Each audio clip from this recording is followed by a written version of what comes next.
안녕하세요. It's OK 민성입니다. 오늘 제가 리뷰할 제품은 바로 이 닌텐도 스위치입니다. 제가 사실 그렇게 게임을 좋아하는 편은 아닌데 주위에서 하도 닌텐도 스위치 재밌고 특히 젤다의 전설이 정말 대박이라고 해서 얼마나 재밌길래 그러는지 궁금해서 딱 한 달 써봤는데요. 그 후기를 오늘 말씀드릴게요.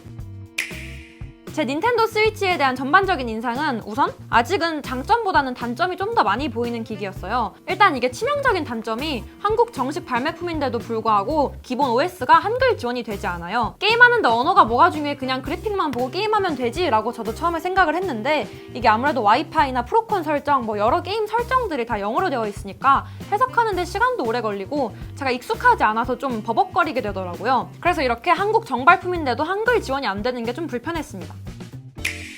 두 번째 치명적인 단점은 바로 e샵이 의미가 없다는 겁니다. 한국에서는 e샵에서 게임 구매가 불가능해서 한국에서 정식으로 게임을 구매하려면 세 가지 방법이 있는데요. 오프라인 구매, 아니면 해외 직구, 아니면 해외 닌텐도 계정을 새로 하나 파서 구매를 하는 방법입니다. 물론 올해 4월에도 한국 닌텐도 e샵이 열리긴 했지만 반쪽짜리 서비스예요. 왜냐하면 그 구매 방식이 게임 다운로드 쿠폰을 사서 그 쿠폰에 있는 코드를 등록을 해서 게임 플레이하는 방식이어서 굉장히 번거롭고 이럴 거면 왜 굳이 이런 서비스를 내놨나 싶을 정도로 굉장히 의미가 없는 e샵이었습니다.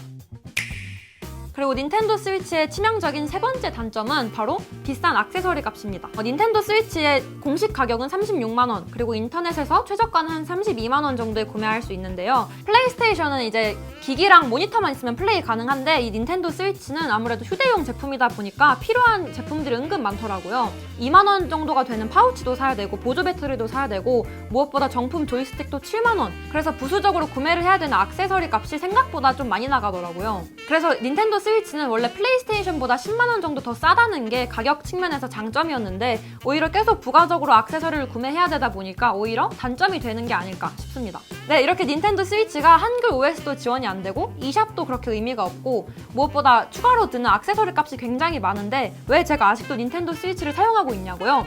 바로 젤다의 전설 때문입니다. 닌텐도 스위치를 얘기하면서 젤다의 전설은 절대 빼놓고 얘기할 수가 없어요. 게임을 원래 별로 안 좋아하는 저도 젤다의 전설을 해보니까 왜 그렇게 많은 사람들이 극찬하는지 알 것 같더라고요. 진짜 시간 가는 줄 모르고 거의 밤새 게임했던 것 같습니다. 젤다의 전설은 게임 내 배경이 공간적, 물리적 제약을 벗어나서 하나의 구성 공간으로 작용하는 오픈월드 게임이고 무엇보다 게임 방식이 굉장히 자유롭습니다. 어디를 먼저 갈 건지 마음대로 다 선택해도 되고 제 선택에 따라서 게임 스토리가 바뀌어요. 황혼의 공주의 12배 정도 되는 크기의 아주 큰 맵도 특징이에요. 게임 개발자분이 닌텐도 본사가 자리 잡고 있는 교토 정도의 크기의 맵이라고 하셨으니까 얼마나 큰지 감이 잡히시나요? 하루 종일 돌아다녀도 맵을 전부 보기 어려울 정도로 거대합니다. 이렇게 맵이 아주 넓은데도 지루하지 않고 그래픽도 좋다 보니까 제일 만족스러웠던 것 같습니다. 그리고 상황, 시간, 날씨나 환경에 따라서 다양하게 사운드가 바뀝니다. 보통 게임들은 짧고 큰 타악기나 전자음악 소리가 대부분인데 젤다에서는 서사스럽고 동양적인 피아노 BGM이 있어서 마치 한편의 영화를 보는 것 같더라고요. 게임을 많이 해보지 않은 저도 젤다의 전설에서는 이렇게 스토리가 차근차근 있어서 퀘스트를 하나하나 풀어가는 재미가 있더라고요. 이게 들고 다니면서 게임을 할 수 있다 보니까 아무래도 가족, 친구, 연인 단위로 게임하기 굉장히 좋습니다.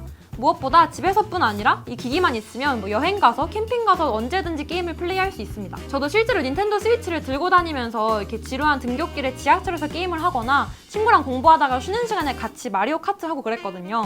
그래서 이 휴대성이 얼마나 편한지 절실히 느낄 수 있었습니다. 네, 제가 지금까지 닌텐도 스위치를 한 달간 사용해본 느낌을 말씀드렸는데요. 물론 여러 단점들도 있지만 제가 생각했을 때 가장 중요한 거는 이 닌텐도 스위치로 즐길 수 있는 젤다의 전설 같은 정말 재밌는 게임이 많이 나오는 게 중요한 것 같아요. 그래서 앞으로 어떤 게임이 나오는지 시간을 가지고 지켜보도록 하겠습니다. 네, 그럼 지금까지 It's OK 민성이었습니다. 안녕!